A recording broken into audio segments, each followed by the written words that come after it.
Thus Mary, pondering oft and oft to mind, recalling what remarkably had passed, since first her salutation heard, with thoughts meekly composed, awaited the fulfilling. The while her Son, tracing the desert wild, soul, with holiest meditations fed, into himself descended, and at once all his great work to come before him set. How to begin, how to accomplish best his end of being on earth, and mission high. For Satan, with sly preface to return, had left him vacant, and with speed was gone up to the middle region of thick air, where all his potentates in council sate. There, without sign of boast or sign of joy, solicitous and blank, he thus began. Princes, heaven's ancient sons, ethereal thrones, demonian spirits now, from the element each of his reign allotted, rightlier called powers of fire, air, water, and earth beneath.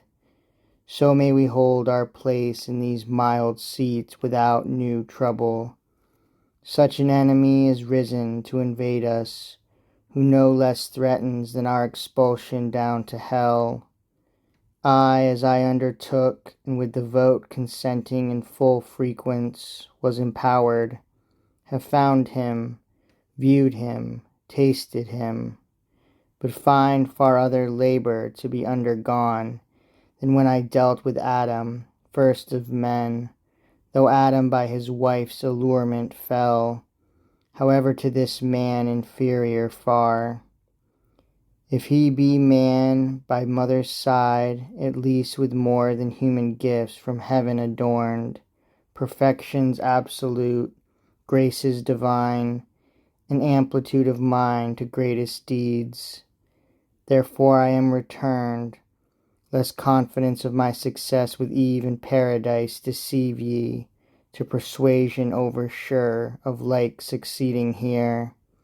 I summon all rather to be in readiness with hand or counsel to assist, lest I, who erst thought none my equal, now be overmatched. So spake the old serpent, doubting, and from all with clamour was assured their utmost aid at his command. When from amidst them rose Belial, the dissolutest spirit that fell, the sensualist, and after Asmodai, the fleshliest incubus, and thus advised. Set women in his eye and in his walk, among daughters of men the fairest found. Many are in each region passing fair as the noon sky, more like to goddesses than mortal creatures, graceful and discreet, expert in amorous arts, enchanting tongues persuasive, virgin majesty with mild and sweet allayed, yet terrible to approach, skilled to retire, and in retiring draw hearts after them tangled in amorous nets. Such object hath the power to soften and tame severest temper, smooth the ruggedest brow, enerve and with voluptuous hope dissolve, draw out with credulous desire, and lead at will the manliest, resolutest breast, as the magnetic hardest iron draws. Women, with nothing else, beguiled the heart of wisest Solomon, and made him build and made him bow to the gods of his wives. To whom quick answer Satan thus returned. Belial, in much uneven scale thou weighest all others by thyself, because of old thou thyself dotest on womankind, admiring their shape, their colour, and attractive grace. None are, thou think'st, but taken with such toys. Before the flood thou with thy lusty crew, false-titled sons of God, roaming the earth, cast wanton eyes on the daughters of men, and coupled with them, and begot a race.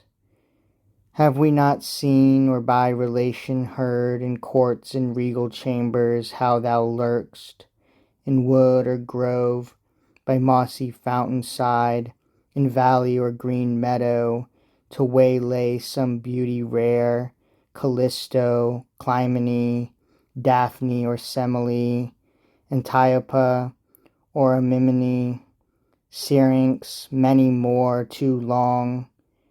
Then lace thy scapes on names adored, Apollo, Neptune, Jupiter or Pan, Satyr or Faun or Sylvan.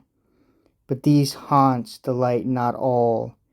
Among the sons of men, how many have with a smile made small account of beauty and her lures, easily scorned all her assaults, on worthier things intent.